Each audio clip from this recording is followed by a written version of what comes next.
Muchas gracias, Fernando, por invitarme a estas sesiones académicas que son bien importantes para nuestra facultad, para esta celebración de los 20 años en donde hemos tenido la fortuna de estar acompañando el crecimiento, la maduración de esta excelente facultad.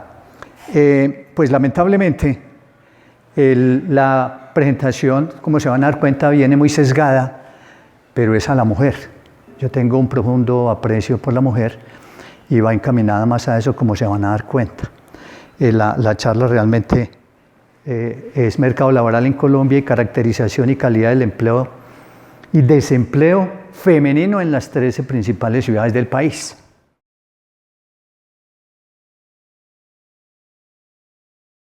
Al final, yo quiero que cada uno tome una reflexión sobre lo que es hoy en día el mercado laboral en Colombia y principalmente el papel que juega la mujer. En las últimas décadas, pues Colombia ha sufrido transformaciones muy profundas en lo que tiene que ver con la parte de demografía. Esta charla es muy de la óptica de la demografía, más que de la estadística, ¿cierto? Ustedes saben que yo me muevo más en el mundo de la estadística, pero es mucho de la demografía y se van a dar cuenta por qué. Y entonces esas transformaciones que ha sufrido Colombia durante las últimas décadas se ha dado mucho desde la óptica de la demografía. También ha habido cambios institucionales, económicos, financieros, y eso ha tenido varios aspectos. El primero es, desde el lado positivo, es la incursión de la mujer en el mundo y en el mercado laboral. Antes la mujer no incursionaba en el mercado laboral, ahora lo está haciendo y lo está haciendo con mucho vigor. La mujer en este momento tiene un nivel educativo mucho más alto que el que tenía hace 30 o 40 años y eso ha impactado de manera significativa en lo que es la vida laboral de los colombianos. Está muy bien formada y hoy en día está ocupando cargos significativos, no solamente en la parte académica, sino en la industria, en el comercio y en las finanzas. Hace poquito la revista Dinero publicaba unos datos bien interesantes y es que más o menos la mitad de las gerentes de las entidades financieras en Colombia está siendo manejada por mujeres. Eso ya es mucho. Las razones, decía, es que la mujer optimiza mucho, es que la mujer es mucho más responsable, por ejemplo, ahora que hablamos de la parte de los créditos, es mucho más responsable para la adjudicación de créditos. Obvio, eso está respaldado pues, por una gran cantidad de información para eso, pero algo debe tener. Pero tiene también sus aspectos negativos. ¿Cuáles son los aspectos negativos? Si bien la mujer ha incursionado mucho en el mercado laboral, ante un estancamiento de la población masculina se está estancando en el mundo laboral. Pero ¿qué ha pasado con la mujer? Los cargos no son unos cargos de alto valor, son cargos muy bajitos, excepción de lo que les contaba del mercado financiero. Y en cargos de máxima vulnerabilidad. Eso no es extraño, eso se está tocando con mucha frecuencia y hay cosas caóticas que la vemos todos los días. ¿Cuántas veces nosotros vemos del acoso laboral que están sufriendo las mujeres en el mundo laboral? Aspectos negativos.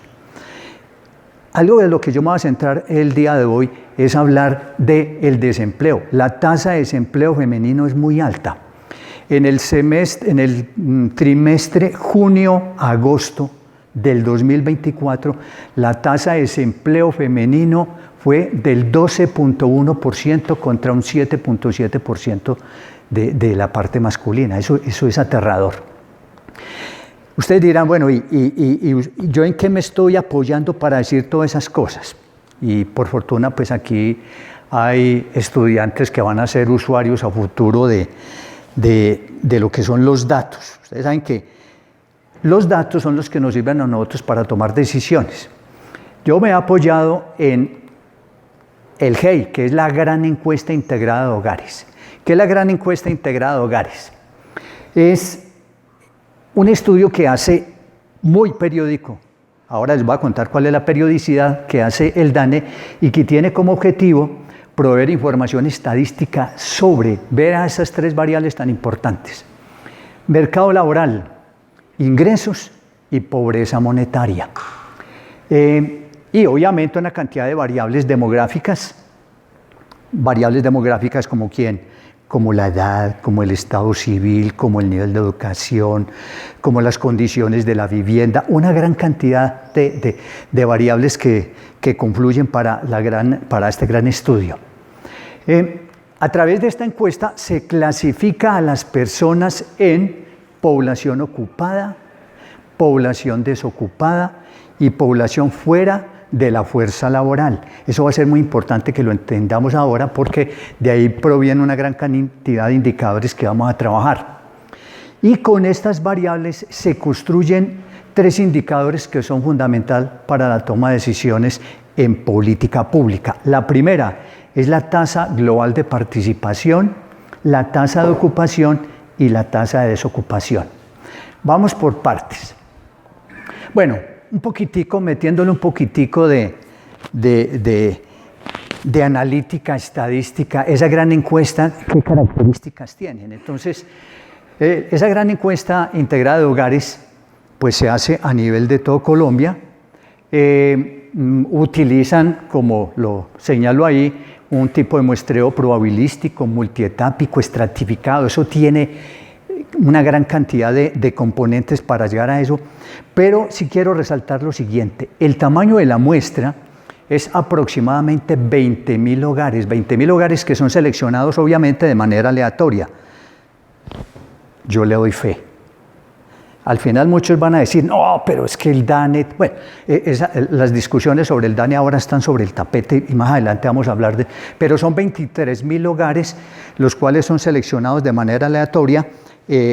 Yo me apoyo en la metodología estadística que reseña el DANE y nos hablan pues de un error del 5% y están utilizando este indicador que es fundamental, esto es actualizado, de una tasa de desempleo del 10% para efectos de la determinación de los tamaños de la muestra. Se hacen 2 tipos de estudios, la gran encuesta integrada de hogares y la encuesta de calidad de vida. Aquí solamente le estoy mostrando algunas variables que hace la gran encuesta integrada de hogares y el estudio de calidad de vida, pero me tomé el trabajo de ver realmente cuántas son las variables que miden esas 2 grandes encuestas. Y, por ejemplo, para medir características generales, seguridad social, salud y educación, se apoyan en o trabajan 83 variables.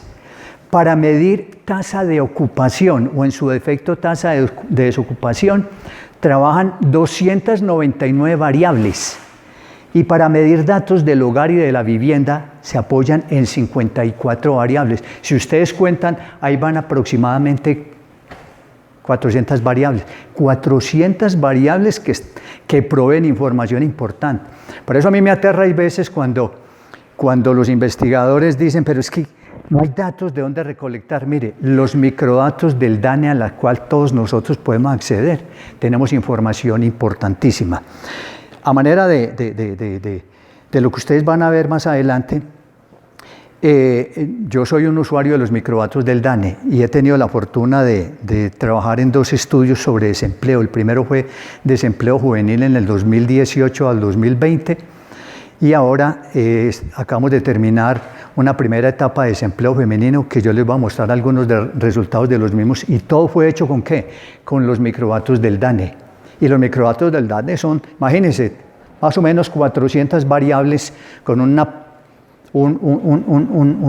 matriz de aproximadamente 1.200.000 individuos. Si uno no puede hacer algunas cositas buenas con eso, pues estamos como jodidos. Este es un esqueleto de una de las encuestas que trabaja justamente ahora al lado del Centro Comercial San Cancio. Habían 3 encuestadores del DANE y iban a hacer una encuesta justamente a un edificio que queda ahí anexo al Centro Comercial San Cancio y tenían un modelo de encuesta como este. Cuando yo les hablo de mercado laboral y les hablo de ingresos y les hablo de pobreza monetaria, pues yo lo que pretendo con esta charla es más motivacional y que ustedes se... Normalmente cuando a uno le hablan de esto, uno dice, sí, qué pereza, pero yo qué puedo aprender acá, por lo menos que esto sea un poquitico educativo. es que cuando nos presentan a nosotros los informes del DANE, la mayoría de la gente, eso es como cuando los noticieros de televisión presentan la ficha técnica de los estudios, de los muestreos. Y entonces en televisión aparece ficha técnica del estudio y todo el mundo pasa al televisor porque ¿qué le va a interesar? ¿A quién le va a interesar que el estudio fue hecho con una confiabilidad del 95%, un margen de error del 2% y que el muestreo fue estratificado o no estratificado? A los únicos que les interesa o nos interesa eso son los que nos movemos en el mundo de la estadística como para saber, bueno, y realmente ese tipo de cosas cómo se movió. Algunas cositas como para que la vamos entendiendo. ¿Qué es el mercado laboral? El mercado laboral tiene la misma connotación que tienen los mercados financieros. En el mundo financiero hay dos actores que son ¿quién? La oferta y la demanda. ¿Qué pasa cuando hay exceso de oferta de un producto o de un servicio? Pues cuando hay exceso de oferta, los precios caen, ¿cierto? Y cuando hay exceso de demanda, pues los precios suben. Entonces, ese es el mercado financiero. En el mercado laboral existe exactamente lo mismo, pero hay un problema que no existe, que no pasa como en los mercados financieros, y es que aquí hay mucha oferta ¿de qué? ¿Ustedes qué creen? ¿Oferta de qué en el mercado laboral? Exactamente eso que ustedes están pensando. Hay oferta de gente muy capacitada para ingresar al mercado laboral. Muchos. Esta semana hacíamos un ejercicio con los estudiantes de administración de empresas y hacíamos la cuenta que en Colombia se están graduando promedio al año 1.600 administradores de empresa. Y en Colombia grandes empresas, medianas empresas no pasan de 1.000. Y cada año estamos sacando al mercado 1.500, 2.000 administradores de empresa. A eso sumen administradores financieros, eso súmenle ingenieros industriales, súmenle de todo, que son economistas, que son potenciales, ¿qué? Van a ser potenciales dirigentes empresariales. O sea, hay exceso de oferta laboral, pero ¿dónde están las empresas? Yo no le quiero meter un poquitico de política, pero hay que meterla. ¿Por qué? Porque si no estamos creando empresas, ¿por qué no estamos creando empresas? Porque la inversión extranjera no está llegando, porque los inversionistas colombianos son muy poquitos. Y como son tan poquitos, pues no hay el capital suficiente para crear eso. Entonces, ese mercado laboral está formado por estos dos personajes, ¿cierto? Los que ofrecen empleo y estos que están empezando a ustedes que van a ser potenciales empleados a ir al mercado laboral. Por eso uno les dice a veces a los que editan esa charla sobre emprendimiento, sí, hables de emprendimiento, crean emprendimiento y todo eso, pero ¿con qué ingresos si no tenemos capital? Esta es la variable, esta va a ser una de las variables importantes porque esto influye mucho en la parte del mercado laboral. Y hay una tercera variable muy importante que es de la cual nos vamos a ocupar ahorita con unos indicadores que se conoce como la pobreza monetaria. Pues yo creo que fui muy atrevido al mostrar esa imagen, pero es que esa es la verdad. Usted camina por donde camina y hay esto, pobreza monetaria. ¿Qué es la pobreza monetaria? A ver, la pobreza monetaria, ¿alguien sabe qué es la pobreza monetaria? La pobreza monetaria se da cuando los ingresos de un hogar o de una persona no son insuficientes para cubrir las necesidades básicas de esa persona o de ese hogar. ¿Cuáles son las necesidades básicas? Solamente les voy a mencionar 5. Alimentación, vivienda, vestuario, salud y educación. Entonces, si mis ingresos no pueden satisfacer mínimamente esas 5 variables, ese hogar o esa persona está en o tiene pobreza monetaria. Y hay otra que es, bueno, le vamos a algunos indicadores como para que nos vamos calentando con eso. Índice de pobreza y pobreza monetaria, ya les digo que es pobreza monetaria extrema, ¿sí? Tengo los indicadores, esto es del DANE 2022-2023. 33% de pobreza monetaria y 11% de pobreza monetaria extrema. Dímelo. Esos datos, me imagino que son recogidos como lo que gana la gente, ¿cierto? Sí, señor. Ya le voy a mostrar cómo hace el DANE para eso. Entonces, si ustedes ponen a mirar, miren los indicadores que son lamentables. Ahora, Yo voy a dar fe de que esos indicadores son reales. Yo le creo a los datos que me presenta el DANE. ¿Por qué? Porque es una entidad seria. Si usted pone a mirar 33%, ¿eso qué significa? Que 33 de cada 100 personas u hogares están en pobreza monetaria. O sea, máximo cubren ¿qué? Esas 5 necesidades básicas. Mire que ahí no hay una cosa muy importante que lo requiere todo colombiano o cualquiera de nosotros. ¿Qué es lo que vamos a hacer ahora? Bienestar no incluye, son las necesidades básicas. Ustedes saben qué son las necesidades, qué es la pobreza monetaria extrema. La pobreza monetaria extrema es que su ingreso no permita o escasamente supla la necesidad alimenticia. Esa es la gran diferencia que hay entre pobreza monetaria y pobreza monetaria extrema. Y miren, escasamente para la alimentación, 11.4, 2024, datos de septiembre. ¿Cómo detectan eso? Eso lo detectan en la gran encuesta, en el estudio de calidad de vida. Les traje aquí, les voy a mostrar acá rápidamente. Ese es un grafiquito muy didáctico, yo lo adoro, porque está don Luis, que recibe 950.000 pesos al mes. Tiene la señora. Ahora les voy a hablar de este caso. ¿Cuál? Las personas que laboran, pero laboran ¿dónde? En el hogar, que no reciben ¿qué? Ingresos, pero forma parte de ese hogar. Y don Luis tiene 3 hijos. 950.000, ¿cierto? 950.000 son sus ingresos. Miren, ¿cuál es el ingreso mensual por persona? Serían 218. Hagan ustedes el ejercicio mental. 218.000 pesos. Persona. ¿Ustedes creen que con eso esta familia puede suplir todas las necesidades básicas? ¿Existirá el bienestar? Ese bienestar no va a existir. Difícilmente va a tener bienestar. Difícilmente va a poder decir, hombre, voy a ir a La Rochela o voy a ir a cualquiera de esas partes a tener un poquitico de bienestar. Eso no existe. Cuando lo primero que tiene que pensar es ¿en qué? En la alimentación. Mire, esta es una proporción,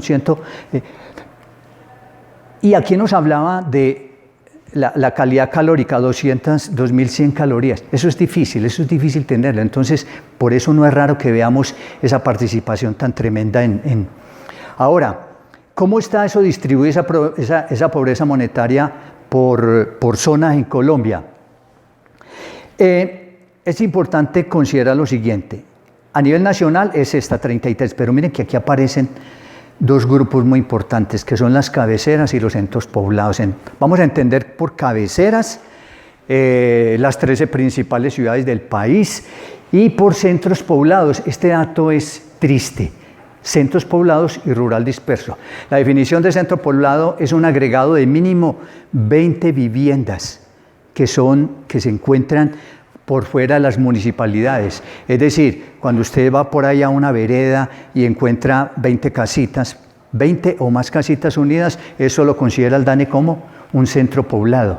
Y en los centros poblados, miren la pobreza monetaria, del orden del 41%. Cuando a uno le dicen que 41 pues, de cada 100 hogares que están en estos centros poblados o zona rural, uno dice, hombre, no fregues. Casi 1 de cada 2 hogares de la zona rural tienen pobreza monetaria, la cosa está triste. Entonces, qué ha pasado? En el 1960 la población rural era aproximadamente 70%. La urbana era el 30%, ahora es todo lo contrario, ahora está por el orden del 80% acá en las ciudades y el 20% están por allá. Alguna razón hay.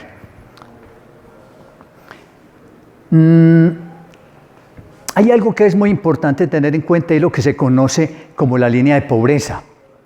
Esta línea de pobreza es más o menos la definición de que es lo máximo que una familia hasta donde podría llegar con sus ingresitos para poder satisfacer esas necesidades básicas. Y observen la evolución que ha tenido. Hoy, por ejemplo, estos son datos del 2023 porque el 2024 no lo tienen porque eso va a aparecer apenas en el 2025. Eso es un retardo, un rezago que normalmente el DANE no lo muestra. No tenemos datos del 2024 tan desagregados como están ahí. En el 2023 la línea de pobreza estaba por el lado de 218.000 pesos. Ojo, en hogares con 4 personas aproximadamente. Entonces, ¿alguien sabe cómo es el salario mínimo hoy? ¿Cuál es? Salario mínimo hoy, 1.300.000 y 168.000 pesos de auxilio de transporte. Estaba esperando que un amigo mío de las altas esferas me contaran, porque hoy están estudiando el aumento del salario mínimo para darles la chiva. Pero lo que sí me pudo decir es, puede decir que puede estar entre 65.000, estoy hablando de salario mínimo, 65.000 y 153.000 pesos, algo así como entre el 5 y el... Él lo decía muy optimistamente, puede hablar del 10%, y yo le decía, no hable del 10% porque no creo que eso vaya a subir al 10%, eso se va a quedar por el orden entre el 5 y el 8%. Los amigos ya que dicen, bueno, Rani, ¿qué? ¿Cómo va a ser el salario mínimo del año entrante? Hoy en día, hoy, el IPC está por el lado de 5.6, ¿sí? Más el factor de producción, los factores de producción que hoy, ahí hay un debate muy grande, y es que el DANE dice que es del 3 puntos, pero los gremios dicen que es de 1.7, yo le creo en ese punto, le creo un poquitico más a los gremios. Si es de 1.7, hay que subirle a ese 5.6, 1.7 y no 3 puntos, como se está hablando, como el gobierno está hablando. Entonces eso estaríamos por el lado de un aumento de un 8% aproximadamente, con una desviación, hablemoslo así en términos, me lo permite, con una desviación de más o menos 5 puntos. Más bien, más que menos. Sí, claro. Ahora, no, y hay que ponerle también racionalidad económica en las cosas. Si a nosotros nos fueran a subir el salario como fue el año pasado, que fue del 12, estuvo en el 12, sí, entre el 12 y 14, ¿cierto? Donde eso se haga ahora, la inflación va a ser aterradora. Es que también hay que ser un poquitico racionales, y por eso esta charla es más como de eso, como de factor de aprendizaje de las cosas. Uno si quisiera, todos quisiéramos que el salario no lo subieran, que no repitieran la cifra del año pasado, pero eso es irracional para la toma de decisiones económicas en el país. Estos son unos daticos de la pobreza monetaria en muchas de las capitales del país. Obsérvese, por ejemplo, cómo Sincelejo en el 22 estaba en 381, en el 22, en el 23 está en 429, es que el que presentó la variación mucho más alta, Villavicencio la más baja. Yo auscultaba cuál es la razón, y es que ustedes saben que Villavicencio y esas zonas aledañas son zonas de qué tipo, petroleras, entonces allá hay mucho, y hoy en día lo que son los minerales, principalmente el petróleo, eso ayuda mucho también a las economías. Usted ve en Villavicencio los centros comerciales, los poquitos centros comerciales que hay allá, y son vendedores porque allá hay buen flujo de dinero. La línea de pobreza monetaria extrema, observen cómo hay ciudades, por ejemplo, vean, los centros poblados y rurales dispersos, eso es una cosa bien grande, el 11.85%. Yo les quería mostrar, era a Manizales. ¿Vieron dónde está Manizales? 9%. Manizales tiene unos indicadores positivos muy buenos que se los voy a ir mostrando ahora más adelantico. La pobreza monetaria, pues, cómo ha ido bajando, pero si nosotros le pusiera un poco, yo le decía, pues, le meto un poquitico de estadística para ver si esa variación porcentual entre el 2021 y el 2023 ha presentado cifras significativas estadísticamente. No vale la pena. No, mire, estaba en 37, bajó al 30, estaba en el 48, bajó al 41 en los centros poblados. A mí me preocupa mucho esto, porque estos centros poblados y la parte rural es la que a nosotros nos provee ¿de qué? De alimentación, ¿cierto? Nosotros en las ciudades, en las cabeceras no, en la cabecera estamos produciendo ¿qué? Industria, comercio, pero el agro ¿dónde viene? Viene de acá, de los centros poblados. y mire la línea de pobreza que hay allá. Entonces, un hogar, pongan ustedes a pensar un hogar con 3 hijos, como la del señor allá, 3 hijos, en esa pobreza que hay, de ese orden tan impresionante. Entonces nosotros tenemos el 41%, 41 de cada 100 hogares en la zona rural están en la línea de pobreza. O sea, que escasamente, ¿qué? Se alimentan, porque es que es pobreza, bueno, y pobreza extrema, ni hablar, 19.8, 19 hogares escasamente se pueden medio alimentar. Son indicadores muy pesados, muy duros de digerir, y para nosotros pues eso es aterrador. ¿Dónde está Manizales? Manizales está bien catalogado, ahora les voy a mostrar. No quiero pasar por alto este coeficiente, como el coeficiente de Gini. No sé si ustedes lo habrán oído mencionar. Si no lo han oído mencionar, ténganlo en cuenta a futuro. ¿Qué mide el coeficiente de Gini? Pues a propósito, el que lo creó, Corrado Gini, un italiano, demógrafo y estadístico y sociólogo, creó el coeficiente de Gini, muy popular para medir ¿qué? Para medir desigualdad. Desigualdad. Indica cuánto es igualitario en un país de acuerdo con la distribución de los ingresos en la población. Entonces, se me ocurrió, ¿cierto? No tenía como que nada que hacer y se me ocurrió hacer como una simulación. Entonces, es la siguiente, solamente como para que nos demos cuenta ahora cómo estamos nosotros en el contexto internacional. Véalo aquí, este cuadrito es sencillito. Pues. 15 personas cuyos ingresos medios son 1.000, 20, 2.000, 21, 3.000, 18, 5.000 y 6, 10.000. ¿Ustedes qué observan de particular en esa tabla? Podría ser algo muy parecido a Colombia, ¿no? Es que, aquí estoy exagerando, muy poquitas personas, ¿con qué? Con ingresos altos, no, poquitas, pues. Ustedes se imaginan lo que fuera la Universidad Nacional de Manizales, donde todos tuvieran todos estos ingresos. Pues si existiendo semejante desigualdad, usted no encuentra dónde cuadrar el carro, ni aquí en La Novia, ni en Palo Grande. ¿Cómo fuera que todos fueran qué? Ricos. La cosa sería aterradora. Pues sí, como estamos, no hay dónde cuadrar un carro, no hay dónde cuadrar una moto, las concentraciones de vehículos por las poquitas avenidas, ¿cómo fuera donde tuviéramos esto? Con estos daticos me di a la construcción del Gini y el Gini da 0.53, pero la pregunta es, bueno, ¿y eso qué significa? Mire, cuando ustedes encuentren un Gini cercano a 0, es porque hay igualdad. Hay igualdad. Y cercano a 1, hay desigualdad. Entonces, este 0.53 nos está diciendo que está más cercano al 1 que al 0. O sea que hay desigualdad, tómenlo por ese lado. Lo quise hacer como manera de ejercicio. Miren ustedes ese caso que hay ahí. ¿Ah? ¿Cierto? Entonces, este es Walt Disney, la tierra de las fantasías en Disneylandia. Mire, ¿exceso de qué? ¿Exceso de ricos o no? Más personas con buenos ingresos. ¿Alguien se atreve más o menos a decir cuánto es el Gini? Por ahí cerquita, algo ahí, 0.11.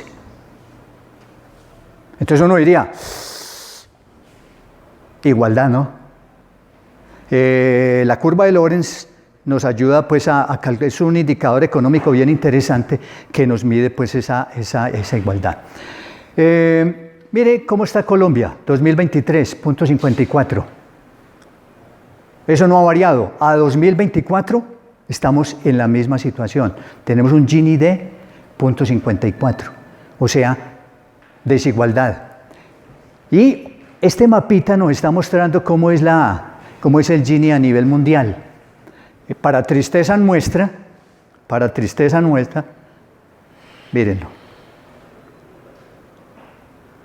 Una desigualdad brava, ¿no? Miren. Y pertenecemos a ese convito muy parecido a los africanos. Véanlo donde estamos. Triste la situación. Pero busqué, bueno, pero ¿dónde estamos nosotros? Porque yo quiero saber cómo estamos los colombianos. Y entonces está el top, o por lo bueno o por lo malo. Por lo malo, véalo acá, 63.63 en Sudáfrica. Y ve donde aparecemos nosotros, 54.2. O sea, es el séptimo país de más desigualdad.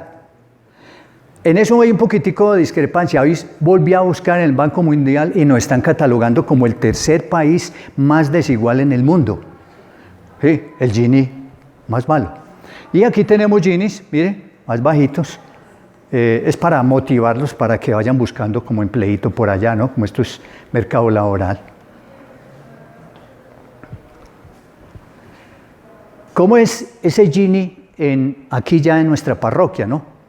Mire que eso no es que haya bajado mucho en el nacional, en las cabeceras y en los centros poblados. Siempre los centros poblados, esa vaina afecta un poquitico. Por ciudades, ahí está la presentación por ciudades. ¿Dónde andamos nosotros en Manizales? Andamos por acá, por el lado de Manizales punto 47 y punto 46. No es que haya bajado mucho, pero estamos como bien. Ahora les vamos a mostrar unos indicadores y muestran cómo Manizales de las ciudades, como decía alguien, es un vividero de ricos. Manizales, sí. Es un viviero muy agradable. Entonces la gente dice, pues que este Manizales es muy rico, es un viviero muy bueno, hay que ir a trabajar. ¿Y ahora que nos llenamos de qué? Ahora les voy a mostrar de qué nos llenamos. Bueno, todo esto lo voy a resumir en ese cuadrito que hay ahí bien interesante. Indicadores del mercado laboral según sexo total nacional, trimestre julio del 2024. Esto es de ahora. Yo quiero que todos miren este diagrama en la siguiente manera. Partamos de la población total. Datos, repito, a septiembre. 51 millones, 51.6 millones, de los cuales el 51% son mujeres. ¿Cómo es la tasa general de participación? 76% y 52% en las mujeres. ¿Qué es la tasa general de participación o tasa global de participación? Es la relación que hay entre la fuerza de trabajo, la fuerza laboral, sobre la población en edad de trabajar. ¿Cuál creen ustedes que es la edad mínima aceptada en Colombia para trabajar y apoyada por la Organización Internacional del Trabajo? 15 años. Ley 139 de 1999. Personas de 15 o más años están o forman parte del grupo de la ¿qué? De la PET, o sea, población en edad de trabajar. 40 millones de habitantes, de los cuales 52% son mujeres en edad de trabajar. Ojo con ese dato que es muy importante. 52%, 20 millones. De esas 20 millones, entonces, miren, población fuera de la fuerza de trabajo. O sea, es población que usted puede disponer de ella en algún momento para laborar. Y fuerza de trabajo, 25 millones.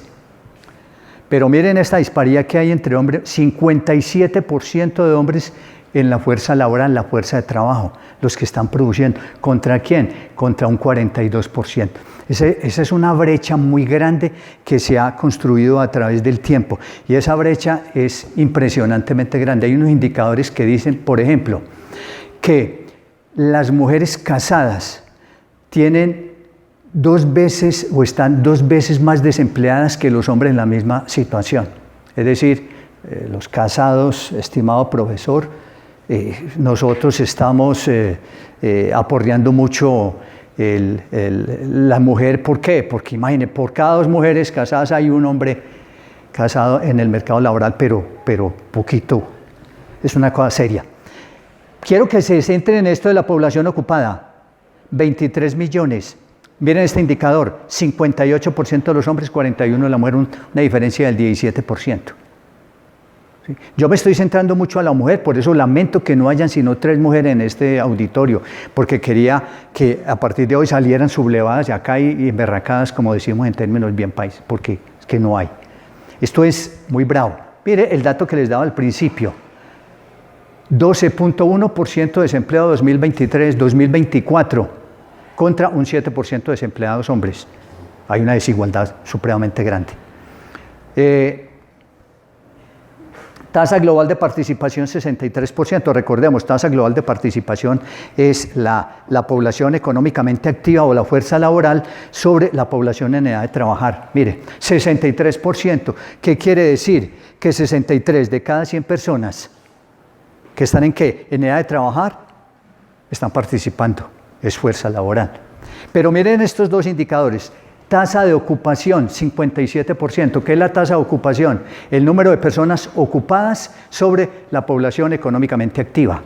Y la tasa de desocupación, 9.1% a septiembre del 2024. Tasa de desocupación. Vale.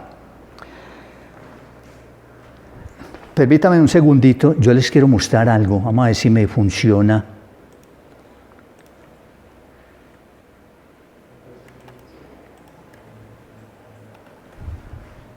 Creo que sí. Es para que vean, como esto tiene un poquitico de contexto de demografía, mire lo que era Colombia en 1950. ¿Qué había en 1950? Tenemos una población de 11 millones. Población joven, 5 millones, el 43%, en edad de trabajar el 53% y población anciana el 3.2%. 1950.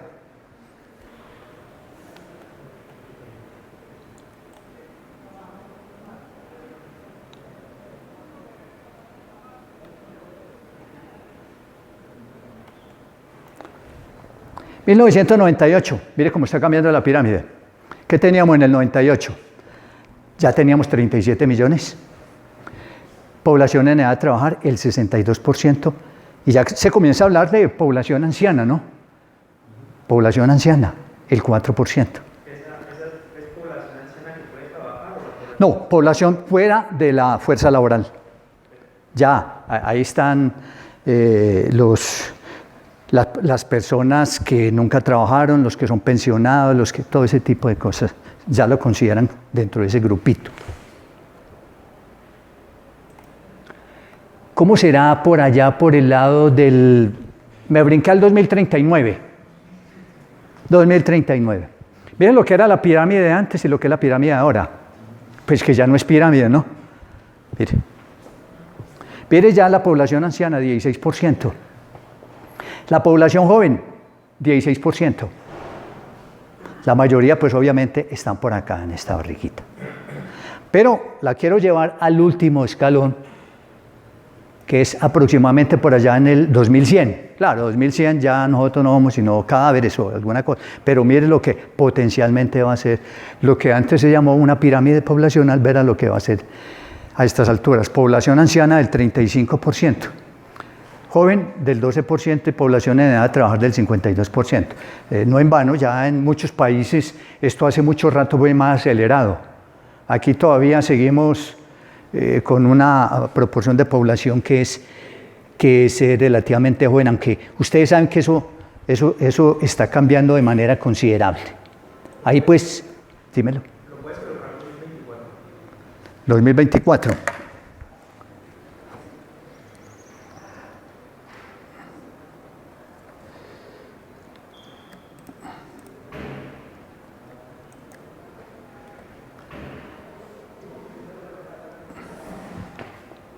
¿2024? ¿Cómo estamos hoy? 20%, 20 de cada 100 jóvenes, 70% población en edad de trabajar. En edad de trabajar, cuando la tasa de empleo está por el orden del 50-55%. Y mire cómo está aumentando la población ya adulta, ¿no? Casi el 10%. ¿Alguien más quiere ver algún otro año? ¿Hasta cuándo quieren llegar? No, ¿para qué? ¿Para qué no vamos a complicar la vida? Pues ahí les saqué un formatico para que vieran cómo ha sido la evolución a través del tiempo, desde 1950 hasta el 2024, que es hoy. Mírenlo. Esto es lo que nos enseña, todavía uno encuentra por ahí demógrafos que que nos siguen mostrando estos tres primeros cuando la realidad es otra.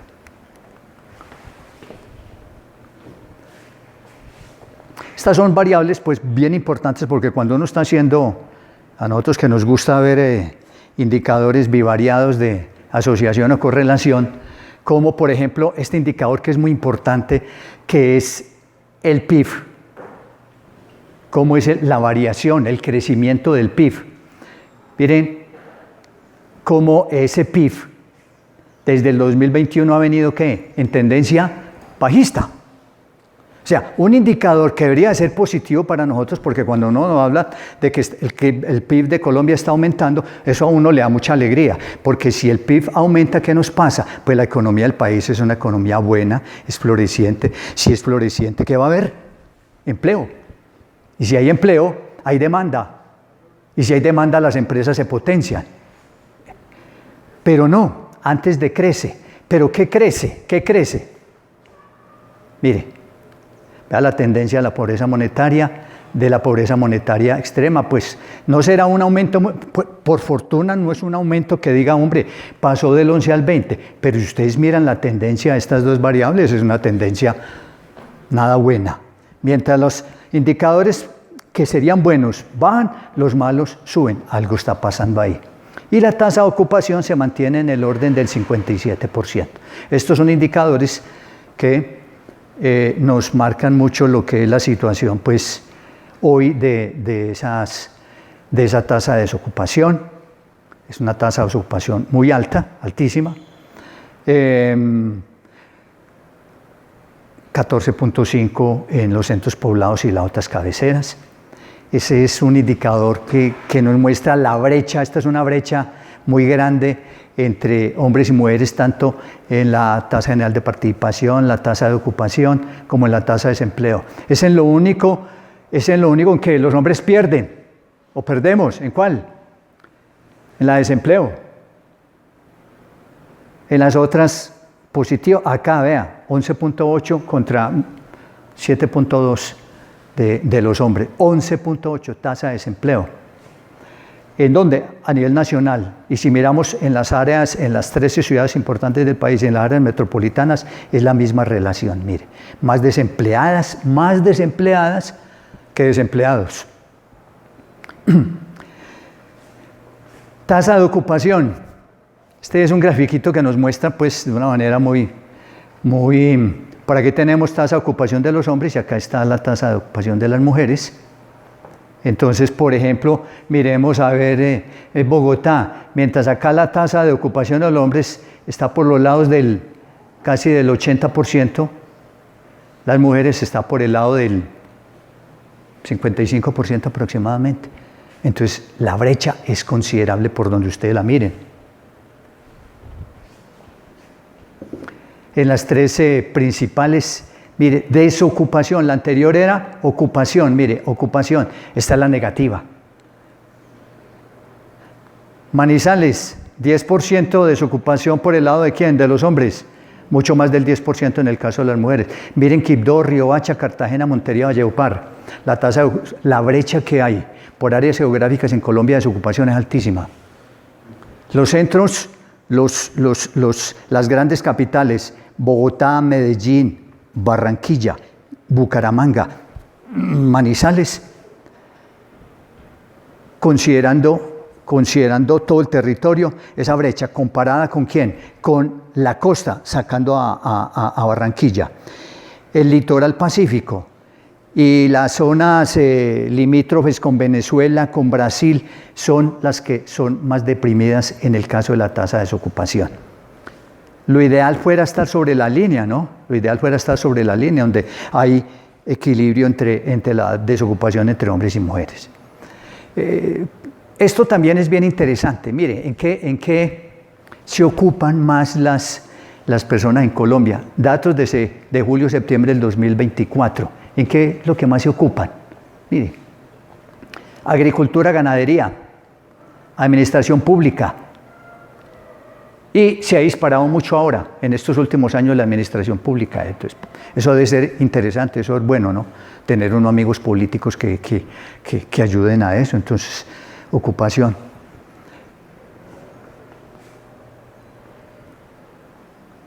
Este es un gráfico que me llamó mucho la atención porque yo ahora les mencionaba, es porcentaje de hombres y mujeres fuera de la fuerza laboral por responsabilidades de cuidado. Entiéndese de cuidado quiénes, las amas de casa, las personas que cuidan enfermos, las personas que trabajan cuidando ancianos. Mire este dato tan sorprendente. 748 millones de personas de 15 o más años estaban fuera de la fuerza laboral debido a responsabilidades de cuidado, de las cuales, cifra dura, por lo menos tengo una muestra representativa aquí de 3 mujeres. ¿El qué? Véalo, de las cuales 708 millones son mujeres. Entonces, menos mal que no vinieron más mujeres, porque han dicho, entonces nosotros no servimos y no para cuidar, para ser amas de casa, para cuidar enfermos. No. Pero son los datos, esos son los datos. ¿Y dónde vivimos nosotros? Aquí en la parroquia, miren, Latinoamérica, 47%. Es un indicador bien negativo, ¿sí? Muy negativo por lo demás. Bueno, esta última parte, yo sé que ustedes están mamados, cansados de cifras, porque si algo bien cansón es eso, pero mi objetivo era ponerlos en contexto de cómo andamos en la parte de mercado laboral, de desempleo, todo esto. Vamos a meter un poquitico con la tasa de desempleo femenino según la OCDE. Ya esto es todo dedicado a ellas.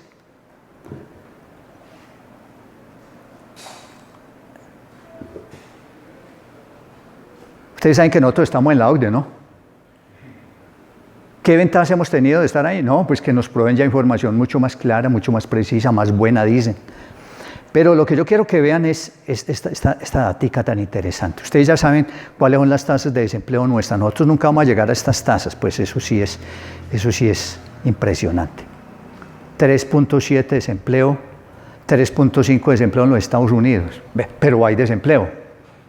Hay desempleo. Dícese que 7 de cada 10 colombianos que están en Estados Unidos están empleados. Parece bueno, ¿no?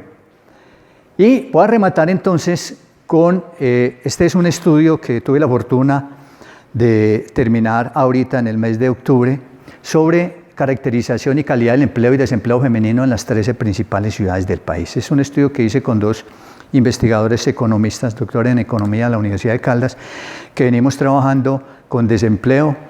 El primer estudio, les dije, fue sobre desempleo juvenil. Lo hicimos antes de la pandemia. Hablando de eso, ¿alguien de pronto se aventura a decir cuál es la tasa de desempleo juvenil? Aproximadamente, ¿cuánto es? Una cifra. ¿Cuántos de cada 100 jóvenes están desempleados? No, tampoco. 22%.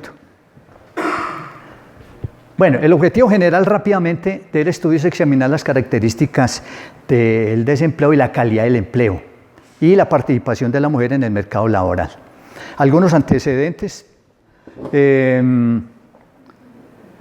Por ejemplo, me llama mucho la atención y es porque normalmente las mujeres inicialmente eran muy usadas para empleos muy formales.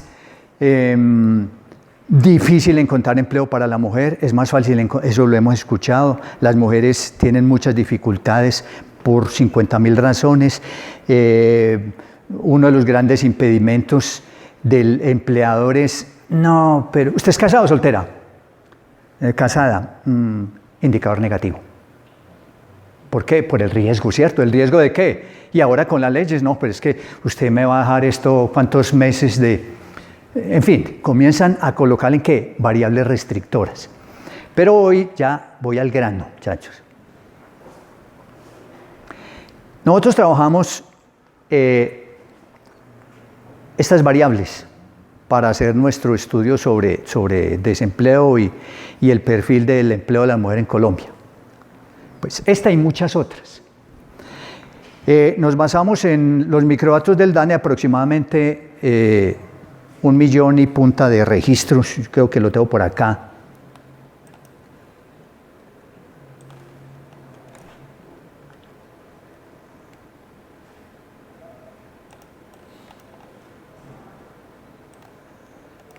No, mucho más o menos como 2 millones y piola de registros, 2 millones. Y eso nos sirvió, esos datos nos sirvió entonces para sacar los resultados de este estudio.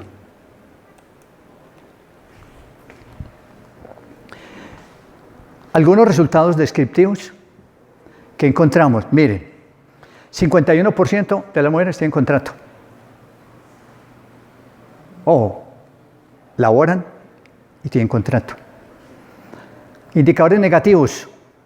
Solo el 22% subsidio familiar, 22% prima de Navidad. O sea, imagínense los hogares esperando una primita que ya la tienen desde octubre empeñada y 22%. El 53% de ellas están en régimen contributivo. Este indicador nos llamó mucho la atención. 78% quieren cambiar de trabajo. Pregunta, ¿usted está contenta con el trabajo actual? No, quiero cambiarlo. Cuando a uno le dicen que casi 8 de cada 10 mujeres que están laborando quiere cambiar de empleo, es porque algo está pasando o no. Sí, algo está pasando. El nivel de educación predominante es bajísimo, mire. 72% máximo bachiller, máximo. Entonces, esos son indicadores que van en contra de ¿qué? Del empleo. Hicimos aquí un mapita bien interesante en donde cruzábamos la edad y el salario y encontramos pues cosas como esta, ¿no? Era de esperarse que las personas de más edad pues tuvieran un ingresito superior al milloncito de pesos, ¿no? Salario mínimo. Ciudades, ¿cómo estaban concentrados todas esas ciudades respecto al salario? Entonces encontramos, entre otras cosas, mire Manizales lo interesante y lo llamativo que es, ¿no? Manizales, más del 1 millón. En cambio encontramos ciudades como ¿quién? Pasto, hasta 600,000 aproximadamente. Es una relación. No les estoy diciendo que si aquí hay alguien de Pasto que allá es malo, ¿no? Son los datos y los datos están hablando. Hicimos una clasificación, un análisis de una clusterización de esas 2 millones y fracción de damas y encontramos 2 clústeres bien interesantes. Un primero formado por el 71% de ellas se caracteriza ¿por qué?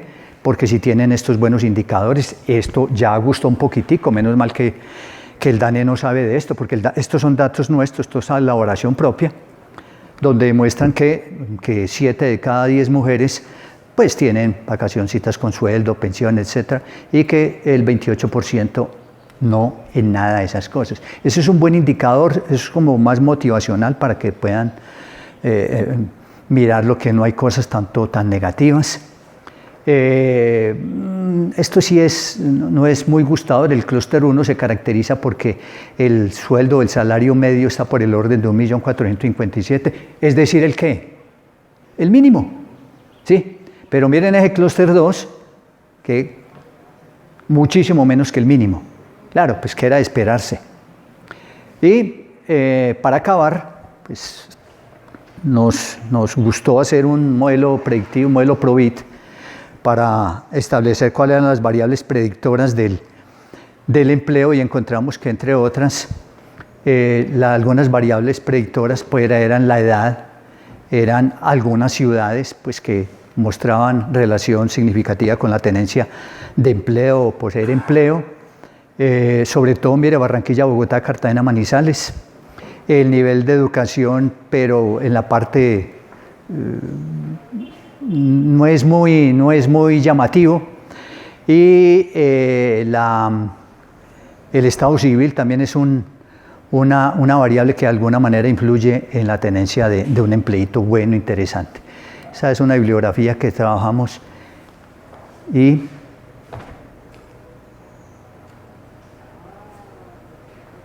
preguntas. Yo quería, con esto era motivarlos que se dieran cuenta del mundo laboral y el mundo en donde están no solamente las mujeres, sino los colombianos en este momento y lo que nos espera para el futuro. Muchas gracias por la atención. Si hay preguntas, con todo gusto.